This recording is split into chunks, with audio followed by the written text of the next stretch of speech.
Yo, yo, yo, what's up, everybody? It's your boy Isaac, And this is your boy Bryce. and we are brothers on tennis. And, folks, we've got a good one for you today. Someone that we've met earlier in the year, doing some really great and positive things in the sport of tennis, Miss Erika Bond. I was just so excited to meet her earlier in the year. And, Bryce, I know you and I have talked a bit about this young lady, so I'll pass it to you for a very high level introduction, and we will get into the discussion.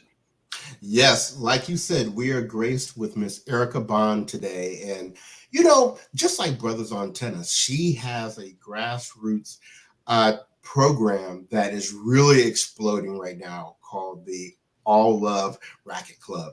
And she is doing big things for the community, big things for the world of tennis. And we're going to have her here right here today to talk about some of those things. So without further ado, we welcome you, Erika Bond. Hey, thank you guys so much for having me on the show. Isaac, it's been a pleasure getting to know you and Bryce. Just in the moments that we've had, I can already tell we're gonna all be family. So thank you for having me.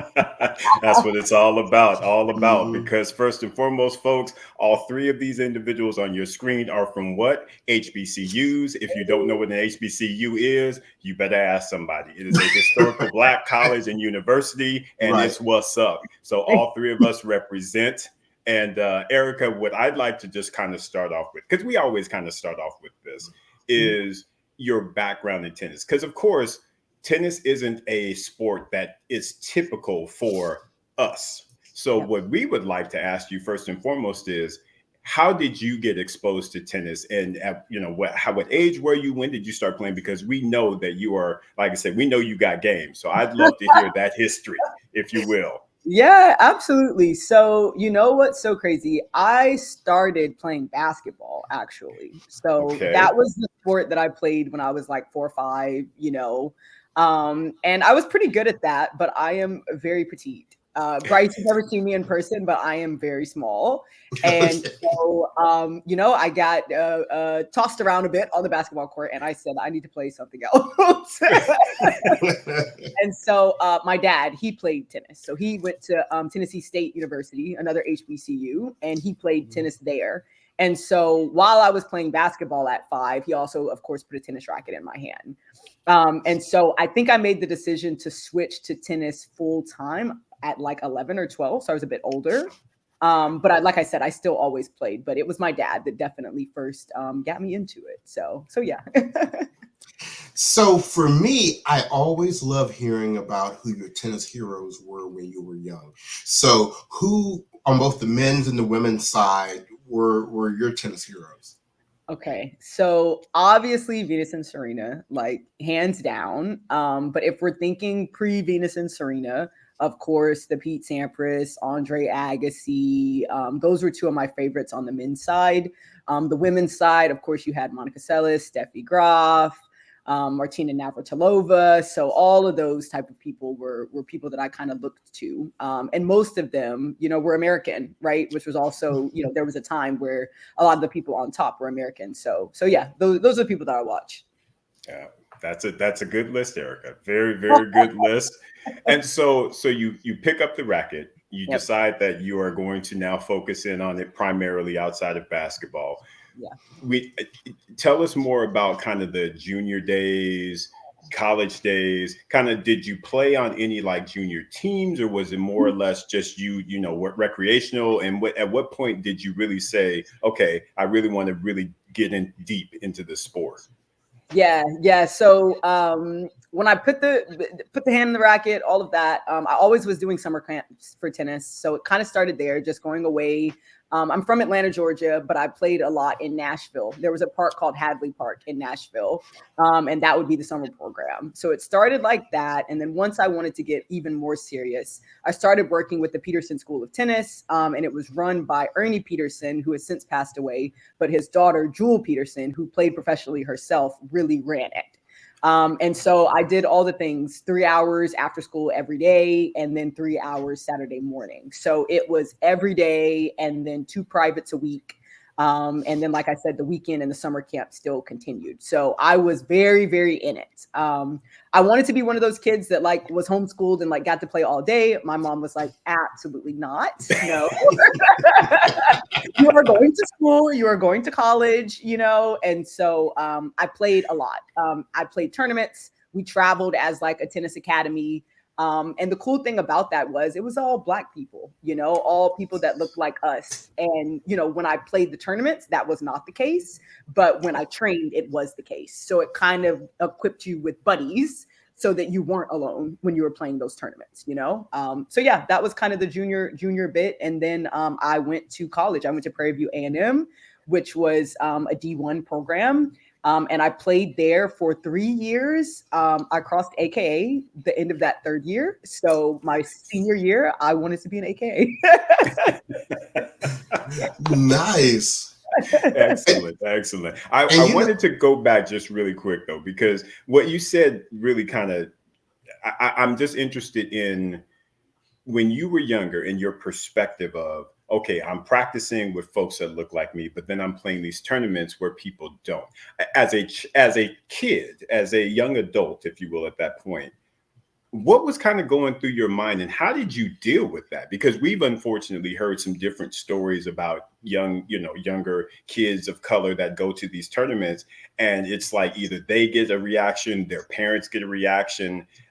I'm just very interested to hear how did you digest all of that? Yeah, so it's a great question. I think because, like I said, my dad started me early, he knew, right? He knew what the landscape was, and it was very open. We would play at country clubs. We were the only two people of color, and it would always be that thing where, you know, you walk in, people are looking at you like, can you afford to be here? And can you play? Then they would see my dad play, and now we're best friends with everybody, right? So I think at a young age, because I was exposed to it, and my dad especially talked to me very openly about it, there were no surprises. But now when I went to the tournaments, right, y'all know tennis moms, they would say some nasty things. You're winning, all of a sudden you're cheating. You've got some more muscles than other people. Well, you know, what are you doing? Are you really the age that you say you are, right? So I still faced it, but because I was very well like educated about it, it didn't faze me like that, you know? So yeah, and then I also went to school in an area that was predominantly upper class white people. And so I also kind of always lived this double life, right? Of having to code switch or being the minority. So it just wasn't a new concept to me, I guess, you know? Mm-hmm. You know, we have actually a very similar background because, you know, I grew up playing tennis starting at, I think, 5th grade. And like you, I originally was in basketball and bowling and those type of sports. And then I got into tennis. But what is a difference is that I didn't have the luxury of having, even from the practice side, being with other people of color. I was always the Black one, whether it was in the community, whether if I was playing for my school. It wasn't until I went to college and I played for Southern University where I was like, wow, there's some really good other Black folks out here, you know? and because I was always the best Black person around, you know? Yeah. So when I went to college and was like, wow, you know, matter of fact, I was in the last spot on my team. You know, I don't know about Prairie View. I remember us playing Prairie View. But at Southern, a lot of our players were international. Yeah, foreign. So we had 2 players that were from Africa. We had 1 player that was from Japan. And then the other 3 of us on the team were the 3 African Americans that were on the squad. So, but I definitely co-sign on everything you said because I can remember going to the clubs, you know, as a teenager, and I'll just share this one quick story. So there was a coach. His name was John Cook. I don't even know if John Cook is still alive. He used to be one of the coaches for Aaron Crickstein back in the day.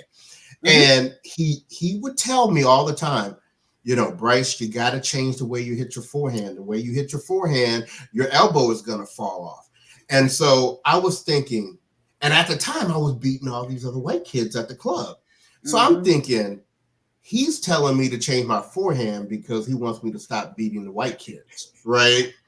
And so I definitely didn't change it. Now, as Isaac can attest, I have had elbow problems as an adult ever since.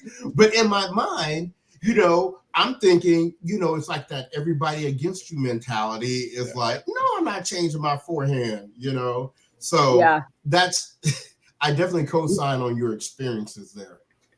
Yeah, absolutely. And, I think for me, I was not the best Black person around, like when I was at, with the Peterson school, I mean, you'd see Sloane Stephens come to play and it's like, okay, and this is, baby Sloane, you know what I mean? And then I'll never forget, there were these two sisters, Brittany and Alexis, and they hit double-handed off both sides, So like I was just pounding the ball, and Jewel Peterson herself, she hit double-handed off both sides. So I think I always saw examples of great African-American tennis players that were not professional. These people were going to go to college and play, right? Sloane, obviously, like very professional, but some of the others that you would see, they went to big schools and they played tennis, So I was always good, you know what I mean, but not the best. And so I think that was a different experience too, And Erika, talk to us about your decision, if you will, going to Prairie View and playing on their team. Was it something that you just were? I mean, had you thought of other schools, or how did your path lead to Prairie View A&M? Yes. So every year, and they still do it, they have the HBCU showcase in Atlanta. And I believe the ATA puts it on, the American Tennis Association. And so I went to that. And I did very well, like very well. And so that's where I saw, at the time it was Coach Cochran, and he was at Prairie View. And so he said, have you ever thought about all I knew about Houston, Texas, y'all, was that Beyonce was from there. That's it. And so I said, yeah, let's go to Houston. Let's go to Houston. But I think for me, I knew that I wanted to go to an HBCU. I had seen my dad do that. My mom did not, but she was like, that's where you want to go. My brother went to Morehouse, so I saw HBCUs. So that was in my mind. And then I was academic as well. So I did well on those tests, the standardized tests. And so for me, because of my test scores, I had a full ride to a lot of colleges as far as HBCUs, right? And so then it was just about what team did I like the best, because I didn't need a sports scholarship. So for a coach, it was like, oh, great, you're like a free player. And so I went to Prairie View, and y'all, this is going to sound so shallow, but I picked it because in the freshman dorms, you only had to share a bathroom with one person. Hey, that's important. That's important. I'm trying to tell you, yes. So that I studied biology. They had a great biology program. They had a great honors college. So there were other like academic things that took me there, but the campus was beautiful and the housing was great. So I was sold, and it was D1. A lot of HBCUs are not D1. So no. Right. And I saw that when I was reading up on you, and I was thinking, I was at Southern and we weren't D1. Yeah. I was like, wow. Well, so let's keep the timeline going. So, like all collegiate athletes, at some point, whether it's very early or late in the game, whether you're going the professional route or is this experience going to end with your college years. So for you, what decision was that? And then, what did tennis turn into for your life then post-college?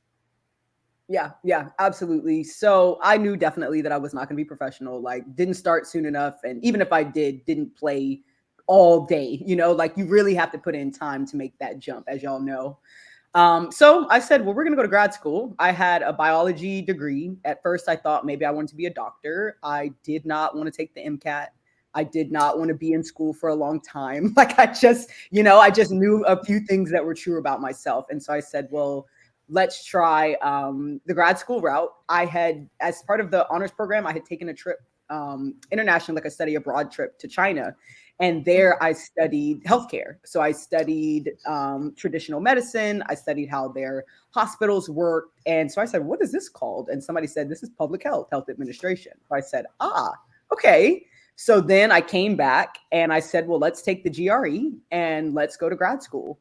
And so I stopped playing tennis. Honestly, I stopped playing tennis and I went to the University of Michigan in Ann Arbor, and I studied at the School of Public Health. And I did that for a couple of years, got my degree, and then came out to LA, kind of with that as my career. So I was healthcare, public health professional. And yeah, I think I did not pick up a tennis racket for maybe 3 years throughout that time. Yeah. And yeah, so I was just what? out. No, I get that because we all go through our phases. That is for sure. Mhm. Erica, in the process of getting your degree, was it a job that brought you out to LA, or was it just something that, I mean, how'd you get here? Yeah. So, it was a job. So I got a job offer from grad school. And I thought I was going to be moving to New York. And this company said, well, would you consider LA? We want to build out the healthcare practice. And I was like, yeah, sure. Why not? I had never been to LA. I had never thought about the West Coast. Like I said, I'm from Atlanta, Tennessee. So like I was very South or East Coast minded. And so, yeah, I came out here and I've been here like 8-9 years. So, I love it, but it was a job, that brought me out here first. Gotcha. So you said you didn't touch a racket for at least 3 years. So what got you back in? I had a job where I was traveling a lot. So I was a consultant, like a management consultant. And so with those type of jobs, you're typically like on the client site from Monday through Thursday. And then you come home, change clothes, and go back. I was getting out of shape, y'all. I was getting out of shape. I had never been out of shape in my life ever. And I said, going to the gym is fine, but tennis really was the best workout, And so I found a program and I started taking, classes or whatever, just like little group classes. So yeah, that's what did it. I needed a more fun way to work out. Nothing wrong with that. I mean, honestly, Erica, and I don't know that you know this or that I've mentioned this to you, but that's how I lost 125 pounds was by tennis. That's when I started my whole journey, was back in 1999 or 98 rather. And yeah, tennis was the main thing that I utilized in order to lose all of that weight. So I'm right there with you. It is amazing. It's a great sport. I mean, again, you work everything. You work legs, arms, your glutes. Everything is so. Anyway, we all know this. But so with that being said, so you're getting back into shape. You're playing tennis. Yes. We of course know that you also are doing coaching and what have you. So talk to us about how did that transition happen from, okay, I'm getting back in the sport, I'm playing and just enjoying myself, to the point where you're like, okay, I really want to now start bringing forward the skill set that I have to help others. Yes. Great question. So to backtrack a bit, I always coached when I was younger. So what the Peterson School of Tennis was really good about was making sure they didn't just teach us skills. We would be reciting poetry. We would be speaking up, like they were teaching us life lessons and skills, and we would read and do book reports. And so one of the things that they did was employ some of their older kids in the summer programs. And then we taught like the little tiny tots, right? So I knew that I could coach. So then fast forward to me signing up for classes, I was like, I could teach this instead, and so, I said, well, let's try that. And so I went to the Rose Bowl. That's where I coach in Pasadena. And I met with the director there and I said, I'd like to coach. And he brought me in, did a little evaluation, and in a day I had a coaching job. So, and this also coincided with the pandemic. So it was great timing because I wanted to, of course, get out from behind Zoom screens in my corporate job and be outside. So that's what got me into coaching out here in LA. Very cool. I love the progression of your life and your journey and your story here. So The reason why we even know you is because of this great organization that you're working with, the All Love Racquet Club. Tell us how you got the idea for it and how that all got started. Yeah, absolutely. So now I'm a coach out here, right, in the continuum of our story, and I'm looking for places to play. I'm looking for places. And so I really wanted to join like a club, like a private club. And so I went to some of the private clubs in LA and I was asking questions. I said, how many people of color do you have? Like, what's the wait list? Just asking different questions. And what I was reminded of was playing with my dad and going in and people looking at me like, can you be here? Can you afford to be here? Can you play tennis? Right? Like, and so I started feeling that again.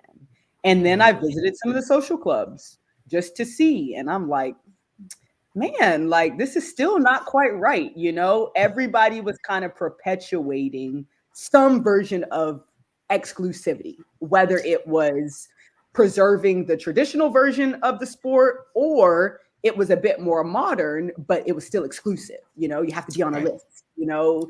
And so I said, this is not, neither of these things are it. And so I said, what if I created a club? What if I had a physical club and it was Black owned, female owned, and it really represented the modern sport? And the modern sport is Nick Kyrgios, Coco Gauff, Naomi Osaka. Obviously, Venus and Serena started all of this, right? But I'm naming progressive people, people of color, people that express themselves through fashion, right?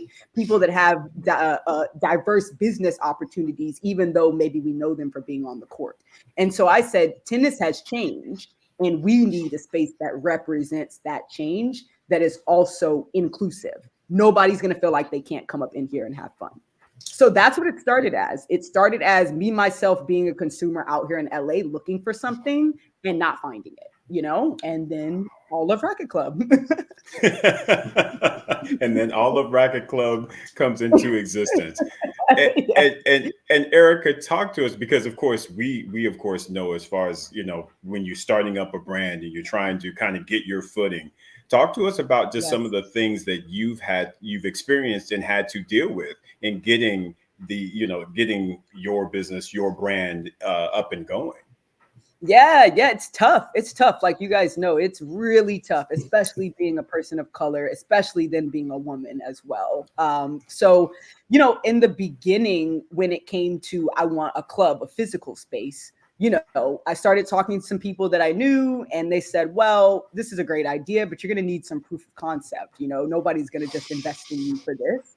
And so they said, you need to do events. You need to do some events. And I said, okay, well, let's try to do an event, you know? And so I did that in September of last year as my very first event down in Long Beach. And y'all, so much goes into doing an event. I had no idea. Mm-hmm.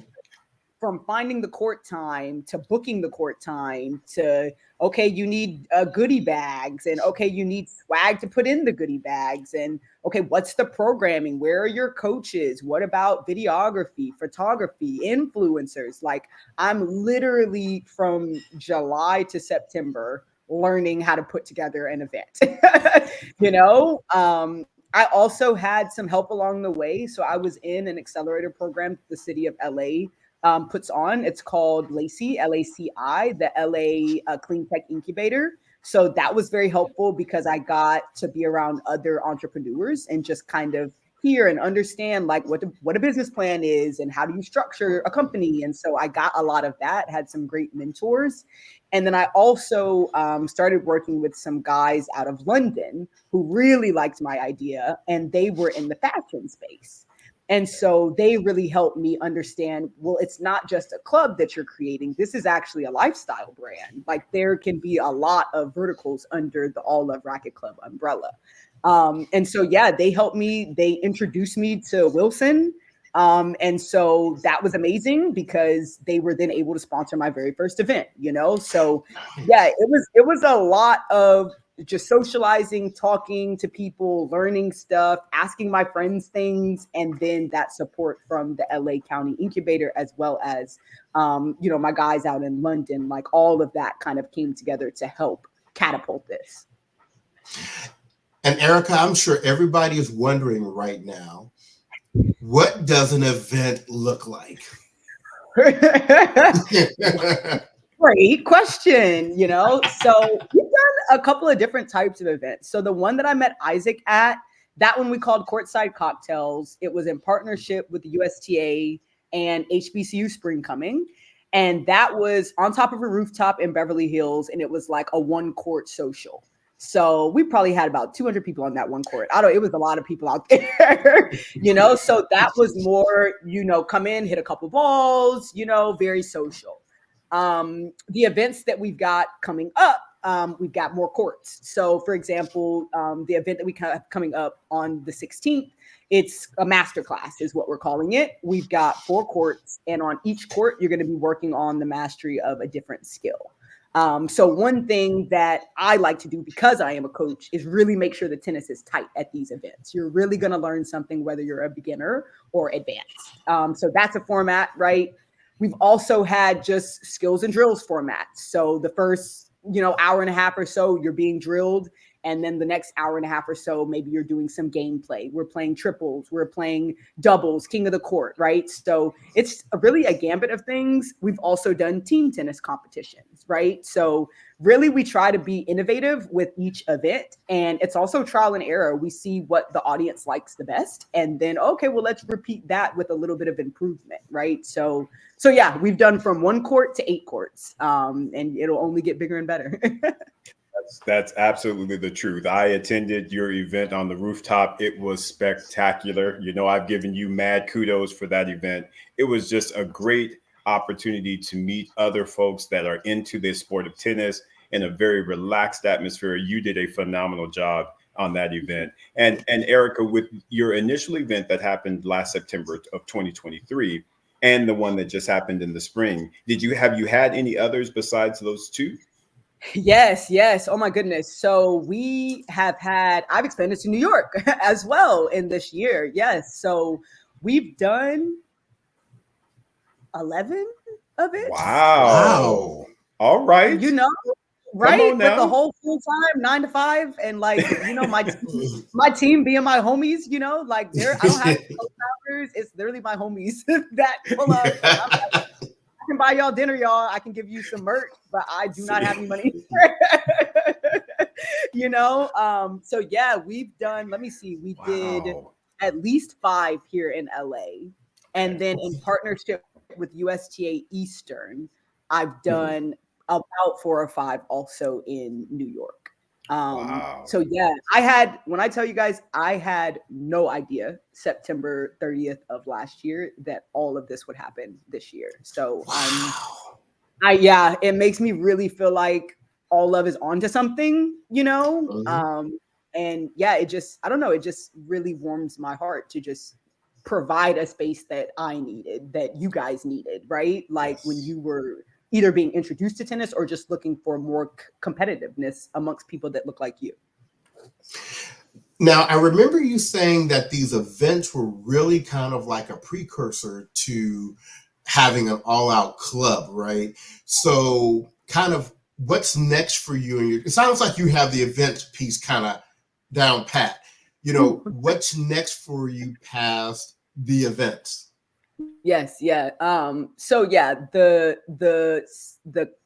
ultimate goal is to have a physical space. And what I didn't mention about the events is I'm been testing concepts of this new space too, right? So we've had musical performances at our events. We've had DJs. We've had vendors, so local businesses that are out there being showcased. We've had art. We've auctioned off pieces. We've done charity drives. So we're always pairing, again, culture with tennis because that's the thing that brings all of us out, right?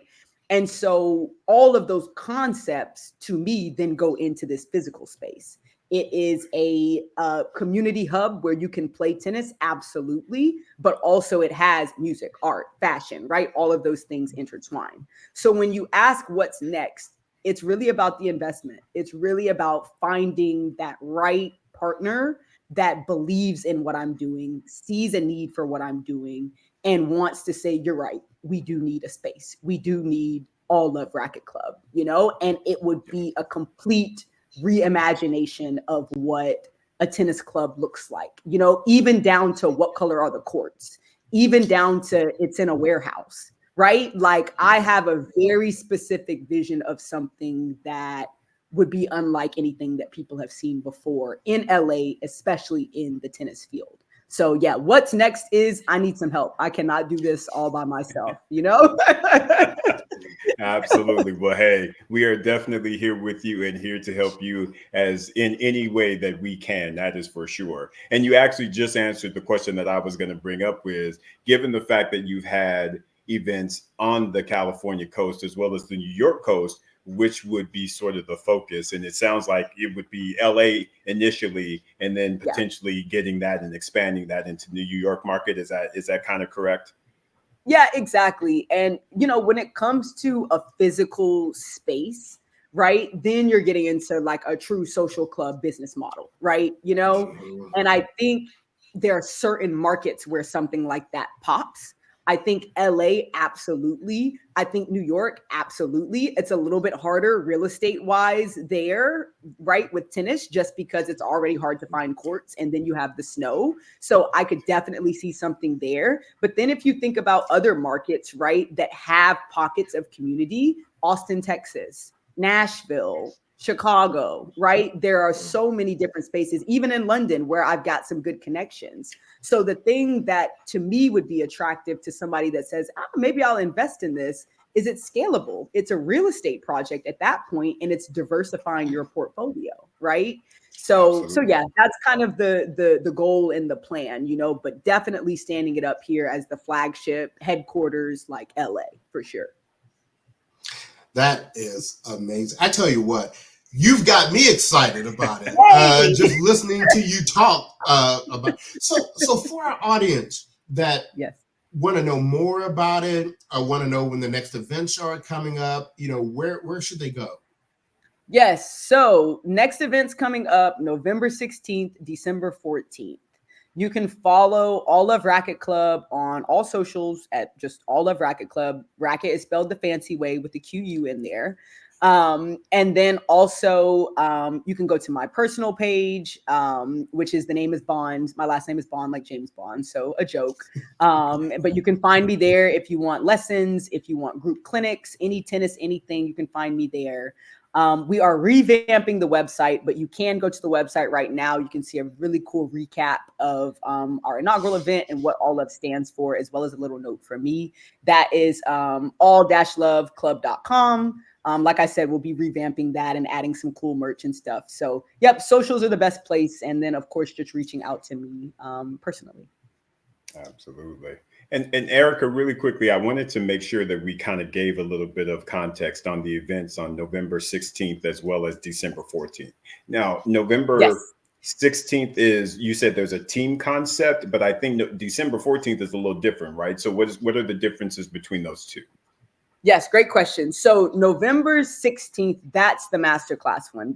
Tickets are on sale right now for that one. And we'll have, like I said, 4 courts. We've got some high-level coaches that are some of the best in Southern California, in my opinion. And they will be working with you on developing some sort of different skill on each court. So for an example, our intermediate players on the forehand and backhand court, we're going to be really focused on topspin and high deep balls. So we'll have some really cool training aids out there to help. Is that a good one? Getting that ball high and deep, okay? And then after we have, it's a 3-hour program. So the first hour and a half will be court rotations. And then the second half will be skills challenges. So we'll put you to tests, different target practice things, different team competitions, right? So we'll make it fun and challenging. So that's December. Your ticket includes swag bag, food. We'll have a DJ out there. So yeah, it'll just be a good time. December 14th, that one's the team tennis. So we're going to try a new format. Yeah, it'll be really fun. The last time we did team tennis, we had 6 people on a team. We did it more in the style of how like the USTA kind of does theirs. This time we're going to change it up and do 3-on-3 competitions. So I think that'll be really, really fun. And the teams will have, 1 intermediate player, 1 intermediate / advanced, and then 1 truly advanced player. So again, it's always about mixing the levels, getting to know other people, community, and that'll be kind of like a round robin type thing with your, the three people that are on your team. So, so yeah, those will be the two different events: masterclass and then a team tennis competition. Excellent, excellent. That is awesome. Well, I tell you what, Erika, this has been a crazy enjoyable and informative show, and I can't wait to share this with our audience. Before we wrap things up, are there any final messages you have for our audience at all? Yeah, I just think that tennis is really on a wave right now. A lot of people are becoming interested in it. But the thing that I really focus on is the diverse community. That's really driving the growth in people that are becoming interested in tennis. And so for me, there has to be a club that represents the people in that growth, right? The people that have always been othered. And it's, yes, we're Black, and it's for people that are Black, but Hispanic, Asian, gay, straight, non-binary, anybody that has ever felt othered from the game, anybody that has ever felt like it's inaccessible, to me, we need an All Love Racquet Club. Right. So yeah, that's the last thing. I just feel like, this is for everyone. And I just want all love to represent that. So well said. So well said. Thank you, guys. There we go. I had so much fun talking to y'all. You as well, Erika. Like I said, we are looking forward to working with you and partnering with you to move again, your vision forward. It's just, it was great meeting you, a great time at the event. So overall, we are here for you and whatever you need from us. Thank you. Likewise, it's been really, really great getting to know you guys better. And I look forward to continuing our conversations. All right. Well, thank you, Erika. And on behalf of Brothers on Tennis, this has been your boy, Bryce. And this is your boy, Isaac. And we are Brothers on Tennis. Everyone, be well.